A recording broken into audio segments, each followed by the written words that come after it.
हाँ जी, good morning. परिष्कार classes सरदार sir के यूट्यूब चैनल में आप सभी का स्वागत है। आज है 9 जनवरी।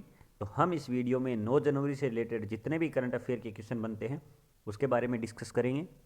और आप अपनी परिष्कार को इंस्टाग्राम और फेसबुक पेज पे फॉलो कर लेना। इंस्टाग्राम का नाम मैंने मेंशन कर रखा है। और अगर आपको इस वीडियो के पीडीएफ चाहिए तो उसके लिए आप टेलीग्राम चैनल को ज्वाइन जरूर कर लेना, जिसकी लिंक आपको इस वीडियो के डिस्क्रिप्शन बॉक्स में मिल जाएगी। अन्यथा आप यूट्यूब चैनल के अबाउट में जाइए, वहाँ पर टेलीग्राम नाम लिखा हुआ है, उस पर आप क्लिक करोगे तो डायरेक्ट है वो टेलीग्राम चैनल पर पहुँच जाओगे। वहीं से आप इंस्टाग्राम पे भी जुड़ सकते हैं और फेसबुक पेज के भी वहाँ से हाइपर लिंक है वो क्रिएट की हुई है, तो आप वहाँ से जुड़ सकते हैं। और आप इस वीडियो को अंत तक ज़रूर देखना। अंत में अगर आपको ये वीडियो अच्छा लगे तो अपने दोस्तों के पास शेयर ज़रूर करना। और एक आपको मैं क्वेश्चन पूछता हूँ, उसका आंसर भी आप मुझे कमेंट बॉक्स में ज़रूर देना। तो चलिए अपन देर नहीं करते हुए स्टार्ट करते हैं। लेकिन उससे पहले वो क्विक रिवीजन है वो देख लेते हैं एक बार। हाल ही में 6,872 करोड़ रुपए की पेयजल आपूर्ति योजनाओं की मंजूरी अपने राजस्थान को मिली है। 2 दिवसीय दक्षिणी एशियाई परामर्श बैठक नई दिल्ली में आयोजित हुई है। सरकार ने वन डिस्ट्रिक्ट वन प्रोडक्ट के रूप में 6 ब्रांड लॉन्च किए हैं। और गुजरात राज्य के मुख्यमंत्री ने 2 दिवसीय अंतर्राष्ट्रीय सम्मेलन का उद्घाटन किया है। और लद्दाख में है वो पारंपरिक नव वर्ष लोसार मनाया गया है। जिशान ए लतीफ़ ये फोटो पत्रकारिता में रामनाथ गोयन का पुरस्कार अपने नाम किया है। इजराइल साइबर सुरक्षा स्टार्टअप सिंप्लीफाई ने गूगल का अधिग्रहण, इसका अधिग्रहण किसने कर लिया है? तो गूगल ने कर लिया है। हाल ही में पहला अंक ज्योतिषी पर गिनीज वर्ल्ड रिकॉर्ड है वो जेसी चौधरी ने हासिल किया है। हीरो फ्यूचर एनर्जीज और एहमियम इंटरनेशनल ये कहाँ पर हरित हाइड्रोजन उत्पादन सुविधा लगाएगा? तो भारत में लगाएगा, ब्रिटेन में लगाएगा, यूरोप में लगाएगा।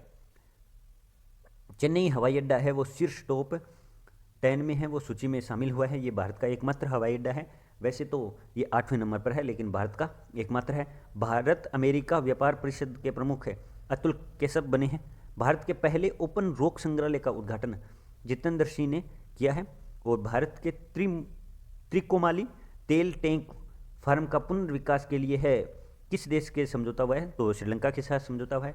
सीमा शुल्क मामले के लिए भारत ने स्पेन देश के साथ समझौता किया है। भारत ने हरित ऊर्जा कॉरिडोर का दूसरा चरण है वो स्टार्ट किया है। अब अपन आज का पहला क्वेश्चन देख लेते हैं। पहला क्वेश्चन है, केरल राज्य चलचित्र अकादमी के अध्यक्ष कौन बने हैं? तो केरल राज्य चलचित्र अकादमी के अध्यक्ष है वो कौन बने हैं? रंजीत बालकृष्णन बने हैं। ऑप्शन नंबर 1 इसका सही आंसर है, रंजीत बालकृष्ण है वो बने हैं। अब इसके बारे में डिटेल देखते हैं, ये कौन है? तो ये मलयालम फिल्म निदेशक है। इनकी फिल्म है जिन्हें सर्वश्रेष्ठ फिल्म पुरस्कार है वो मिला है। मलयालम फिल्म है उनमें सर्वश्रेष्ठ फिल्म पुरस्कार मिला है, जिसमें एक तो है थिरकथा, एक इंडियन रूपी। ये 2 फिल्म है जिन्हें 2008 और 11 में सर्वश्रेष्ठ फिल्म पुरस्कार मिला है। अब केरल, तो अपन केरल की तरफ चलते हैं। केरल के सीएम कौन है? तो पिनरई विजयन है। गवर्नर आरिफ मोहम्मद खान है। कैपिटल तिरुवनंतपुरम है। और राजकीय पशु तो के जे, मतलब कर्नाटक, केरल, झारखंड, इन तीनों का राजकीय पशु क्या है? तो वो हाथी है। कौन सा है? हाथी राजकीय पशु है। और प्रमुख त्यौहार यहाँ पर थेयम, ओणम, त्रिशूर पूर्व मनाए गए हैं। परिवर्तन योजना मछुआरों के लिए स्टार्ट की गई है। और वन स्कूल वन आईएएस योजना, ब्रेक द कार्टून अभियान, ये यहाँ पर चलाया गया है। नीति आयोग के इंडेक्स में ये पहले स्थान पर रहा है। अब अपन नेक्स्ट क्वेश्चन देखते हैं। नेक्स्ट क्वेश्चन है अपना, भारत और किसने अन्य देशों ने अमेरिका के साथ है सी ड्रैगन अभ्यास है प्रारंभ किया है? भारत और कितने अन्य देशों ने है वो सी ड्रैगन अभ्यास प्रारंभ किया है? तो 5 और अन्य देश हैं जो भारत के साथ मिलकर, अमेरिका के साथ मिलकर सी ड्रैगन अभ्यास करेंगे। अभ्यास का नाम क्या है? सी ड्रैगन है। और ये कहाँ पर आयोजित होगा? तो ये प्रशांत महासागर में आयोजित होगा। कुल टोटल 6 देश होंगे। कौन कौन से होंगे? नाम देखो, भारत होगा, ऑस्ट्रेलिया होगा, कनाडा होगा, जापान होगा, दक्षिण कोरिया होगा और अमेरिका होगा। तो आप याद रखना 5 टोटल देश है भारत के साथ मिलकर हैं, एक अमेरिका खुद हो गया। टोटल 6 हो गए। सी ड्रैगन अभ्यास प्रशांत महासागर में आयोजित होगा। नेक्स्ट क्वेश्चन देखते हैं। नेक्स्ट क्वेश्चन है अपना, किस राज्य ने तीसरे राष्ट्रीय जल पुरस्कार में प्रथम पुरस्कार मिला है? तो किस राज्य को है वो तीसरे राष्ट्रीय जल पुरस्कार में प्रथम पुरस्कार मिला है? तो ये उत्तर प्रदेश राज्य को मिला है। किसको मिला है? उत्तर प्रदेश राज्य को मिला है। लेकिन ये प्रश्न अब इससे आगे है वो इम्पोर्टेंट हो जाएगा, क्योंकि जो राजस्थान स्टेट की तैयारी कर रहे हैं उसके लिए ये प्रश्न बेहद इंपॉर्टेंट हो सकता है, क्योंकि इसमें राजस्थान कौन से स्थान पर रहा है, तो अपना राजस्थान है वो दूसरे स्थान पर रहा है। ये आप नोट कर लेना नोटबुक में, राजस्थान दूसरे स्थान पर रहा है। और 2018 में इसका पहला चरण था, 2018 में पहला चरण प्रारंभ हुआ। और प्रारंभ कौन करता है, तो जल शक्ति मंत्रालय के द्वारा है प्रारंभ किया गया है। ये टोटल 11 श्रेणी में आयोजित होगा, तो आप याद रखना। अब उत्तर प्रदेश, तो अपन उत्तर प्रदेश चलते हैं। तो उत्तर प्रदेश के सीएम कौन है, तो योगी आदित्यनाथ जी हैं और गवर्नर आनंदीबेन पटेल है। कैपिटल लखनऊ है। तो वो कौन सी नदी के किनारे बसा हुआ है, तो गोमती नदी के किनारे बसा हुआ है। बेगूसराय रेलवे स्टेशन का नाम बदलकर दीनदयाल उपाध्याय कर दिया, अलीगढ़ का नाम बदलकर हरिगढ़ कर दिया गया। झांसी रेलवे स्टेशन का नाम बदलकर अभी हाल ही में वीरांगना लक्ष्मीबाई रेलवे स्टेशन कर दिया। तो नाम बदलने के में यूपी है वो सबसे आगे है, योगी आदित्यनाथ जी। और ताजमहल और मुगल सिटी और फतेहपुर सिटी है, फतेहपुर सीकरी है, ये यूनेस्को की विश्व धरोहर सूची में है। नेक्स्ट क्वेश्चन देखते हैं। नेक्स्ट क्वेश्चन अपना है, प्रधानमंत्री के द्वारा किसे 25वें राष्ट्रीय युवा महोत्सव की मेजबानी के लिए चुना गया है। तो प्रधानमंत्री द्वारा है वो किसे 25वें राष्ट्रीय युवा महोत्सव के लिए चुना गया है, तो ये पुडुचेरी को चुना गया है। किसे, पुडुचेरी को चुना गया है। और कौन सा राष्ट्रीय सम्मेलन है, ये 25वां राष्ट्रीय सम्मेलन है। और ये कहाँ किसके अवसर पर आयोजित किया गया है, तो 75वें आज़ादी के 75वें अवसर पर है ये आयोजित किया गया है। और तमिलसाई सौंदरराजन है, उन्होंने है वो इसकी थीम को है वो लॉन्च किया है। और ये कब से कब तक होगा, तो 12 जनवरी से 16 जनवरी 2022 तक है ये आयोजित होगा। नेक्स्ट क्वेश्चन देखते हैं। नेक्स्ट क्वेश्चन है अपना, उत्तराखंड के धारचूला में महाकाली नदी पर पुल किस देश के सहयोग से बनाया जाएगा। तो पुल है वो किस देश के सहयोग से बनाया जाएगा, तो ये नेपाल देश के सहयोग से बनाया जाएगा। किस देश के, नेपाल देश के सहयोग से बनाया जाएगा। कहाँ पर बनाया जाएगा, तो उत्तराखंड के धारचूला में महाकाली नदी है उस पर बनाया जाएगा। इसके बारे में अपन एक्स्ट्रा भी जानकारी थोड़ी देख लेते हैं कि जो इसी रिलेटेड है वो आपदा प्रबंधन के लिए है वो किस देश के साथ इंडिया ने सहयोग किया है, तो समझौता किया है, तो ये तुर्कमेनिस्तान के साथ है वो समझौता किया है। अब अपन देख लेते हैं नेपाल और थोड़ा सा उत्तराखंड के बारे में अपन जानकारी ले लेते हैं। तो नेपाल की राजधानी क्या है, तो नेपाल की राजधानी काठमांडू है। और नेपाल के जो सिलीगुड़ी कॉरिडोर है उसी के माध्यम से वो पूर्वोत्तर राज्य में प्रवेश किया जाता है। और पीएम कौन है वहाँ के, तो शेख बहादुर देउबा वहाँ के पीएम है। और पूर्व पीएम कौन थे, तो केपी ओली थे। अब उत्तराखंड के बारे में थोड़ा देख लेते हैं। तो उत्तराखंड की कैपिटल देहरादून है और वहाँ के सीएम पुष्कर सिंह धामी है। और पहला वन चिकित्सा बेरोजगारों के लिए होप पोर्टल। और सबसे पुराना नेशनल पार्क, तो सबसे पुराना national park Jim Corbett national park वो उत्तराखंड में है, जिसका पुराना नाम हेली नेशनल पार्क है। अब अपन नेक्स्ट क्वेश्चन देख लेते हैं। नेक्स्ट है अपना, ममता बियॉन्ड 2021 पुस्तक का विमोचन कब होगा, तो ममता बियॉन्ड 2021 पुस्तक का विमोचन है वो 24 जनवरी को होगा। कब होगा, 24 जनवरी को है वो इस पुस्तक का विमोचन होगा। और ये पुस्तक किसके है बारे में है, तो ममता बनर्जी के बारे में है। और ममता बनर्जी कौन है, तो वो पश्चिम बंगाल की सीएम है। और 24 जनवरी को होगा। और इस पुस्तक के राइटर कौन है, तो जयंत घोषाल है वो इस पुस्तक के राइटर है। अब अपन पश्चिम बंगाल के बारे में देखते हैं। तो सीएम बता ही दिया मैंने, गवर्नर जगदीप धनखड़ है। और भारत का पहला टाइगर पार्क, दुनिया का सबसे बड़ा डेल्टा सुंदरवन डेल्टा है। नेशनल पार्क है बक्सा जल्दपारा। कर्मई धर्मई योजना स्टार्ट की गई है। स्नेह पोसार योजना स्टार्ट की गई है। और कैपिटल इसकी कोलकाता है, वो हुगली नदी पर बसा हुआ है। और भारतीय प्राणी विज्ञान सर्वेक्षण केंद्र है वो कोलकाता में है। नेक्स्ट क्वेश्चन देखते हैं। नेक्स्ट क्वेश्चन है अपना, किस राज्य सरकार द्वारा राष्ट्रीय डेयरी विकास बोर्ड के साथ समझौता किया गया है। तो किस राज्य सरकार द्वारा किया गया है, तो ये असम राज्य सरकार के द्वारा है वो राष्ट्रीय डेयरी विकास बोर्ड के साथ समझौता किया गया है। अब असम के बारे में देखते हैं। लेकिन इसमें टोटल 2000 करोड़ रुपए खर्च हो गए इस समझौते में। और पिछले 7 वर्षों से ये चल रहा है। और टोटल 1,75,000 लोगों को इसका फ़ायदा मिलेगा। असम की कैपिटल दिसपुर है। सीएम हेमंता बिस्वा है। गवर्नर जगदीश मुखी है। नेशनल पार्क के मामले में ये 30 स्थान पर है।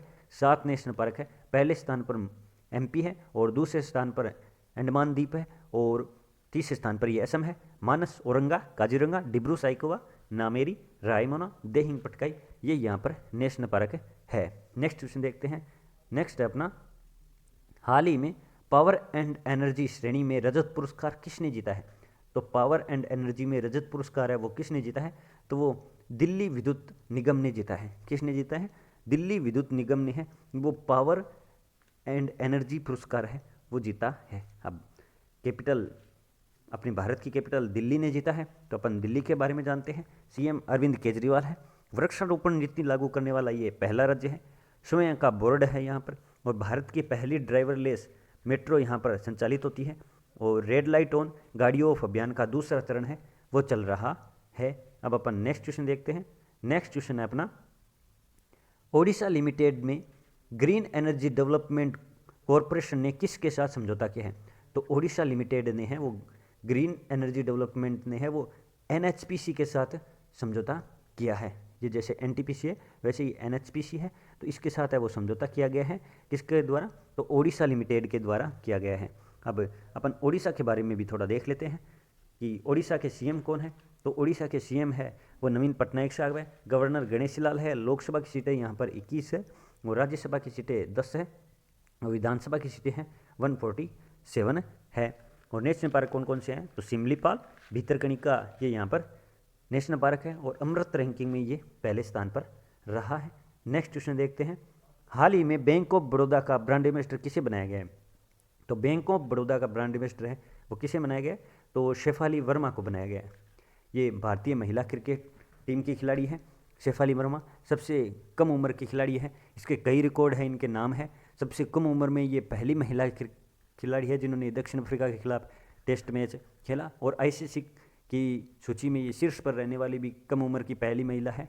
और बड़ौदा बैंक, तो इसकी स्थापना कब हुई थी? तो 1908 में हुई थी। और इसका हेडक्वार्टर कहाँ है? तो वडोदरा गुजरात में है। कहाँ? वडोदरा गुजरात में इसके हेडक्वार्टर है। नेक्स्ट क्वेश्चन देखते हैं। नेक्स्ट है अपना, असम राइफल के 20वें महानिदेशक के रूप में किसे चुना गया है? तो असम राइफल के 20वें महानिदेशक के रूप में है वो मेजर जनरल विकास लेखरा जी को चुना गया है। ऑप्शन नंबर 1 इसका सही आंसर है। मेजर जनरल विकास लेखरा जी को चुना गया है 20वें महानिदेशक के रूप में। ये उत्तर के हैं, असम उत्तर राइफल के हैं और इससे पहले ये असम राइफल पश्चिम के हैं वो महानिदेशक थे। अब याद रखना। नेक्स्ट क्वेश्चन देखते हैं। नेक्स्ट है अपना, भारतीय सेना द्वारा कहाँ पर राफेल एम लड़ाकू विमान का उड़ान परीक्षण किया गया? तो ये कहाँ पर किया गया है? राफेल एम लड़ाकू विमान का, एम मतलब समुद्री, तो ये गोवा के हंसा से किया गया है। कहाँ से? गोवा के हंसा से है वो किया गया है भारतीय सेना के द्वारा। 36 राफेल है वो लिए गए हैं। किस देश से लिए गए हैं? तो फ्रांस देश से लिए गए हैं, आप याद रखना। नेक्स्ट क्वेश्चन देखते हैं। नेक्स्ट क्वेश्चन है अपना, शंघाई सहयोग संगठन, इसको क्या बोलते हैं? SCO के नए महासचिव कौन बने हैं? तो शंघाई सहयोग संगठन के नए महासचिव है वो झांग मिंग बने हैं। कौन बने हैं? झांग मिंग बने हैं। और इनका पदभार है वो, कार्यकाल है वो 1 जनवरी से स्टार्ट हो गया, तो आप याद रखना। ये चीन में है शंघाई। नेक्स्ट क्वेश्चन देखते हैं। नेक्स्ट है, ई गवर्नेंस पर 24वें सम्मेलन का उद्घाटन किसने किया है? तो ई गवर्नेंस पर है वो 24वें सम्मेलन का उद्घाटन किसने किया है? तो डॉक्टर जितेंद्र सिंह जी ने किया है। किसने? डॉक्टर जितेंद्र सिंह जी ने किया है। कहाँ पर किया है? तो हैदराबाद तेलंगाना में किया है। कहाँ पर? हैदराबाद तेलंगाना में किया है 24वें सम्मेलन का उद्घाटन। और इसकी विषय क्या है या थीम बोल सकते हैं एक, तो इसकी थीम है वो digital governance in a post pandemic. Digital governance in a post pandemic, India touch head इसका विषय रहा है। तो नेक्स्ट क्वेश्चन देखते हैं अपन। ये अपन ने इसके बारे में फैक्ट देख लिया। नेक्स्ट क्वेश्चन और आज का लास्ट क्वेश्चन देखते हैं। भारतीय मानक ब्यूरो का 75वां स्थापना दिवस कब मनाया गया? तो 75वां स्थापना दिवस है वो कब मनाया गया था? तो ये 75वां स्थापना दिवस है वो 6 जनवरी को मनाया गया। कब मनाया गया? 6 जनवरी को है भारतीय मानक ब्यूरो का 75वां स्थापना दिवस है वो मनाया गया है। और मानक ब्यूरो की स्थापना में जो आयोजित हुआ उसमें पीयूष गोयल जी हैं वो संबोधित किया है इसमें, तो 6 जनवरी को। और वाणिज्य मंत्री ये पीयूष गोयल है, पहले रेल मंत्री थे। क्वेश्चन है, काफ़ी लोगों ने सही आंसर दिया, उसके लिए उनको बहुत बहुत आभार। और ये आपके लिए छोड़ा गया क्वेश्चन है, आप इसका आंसर मुझे कमेंट बॉक्स में ज़रूर देना। और ये वीडियो अगर आपको अच्छा लगे तो आप अपने दोस्तों के पास शेयर ज़रूर करना, और अगर अच्छा ना लगे तो आप मुझे कमेंट बॉक्स में रीज़न ज़रूर बताना, ताकि हम उसको इम्प्रूव कर सके। और पीडीएफ के लिए आप टेलीग्राम चैनल को ज्वाइन ज़रूर कर लेना। अब मैं आपसे आज्ञा लेता हूँ, कल मिलते हैं। जय हिंद, जय भारत, धन्यवाद।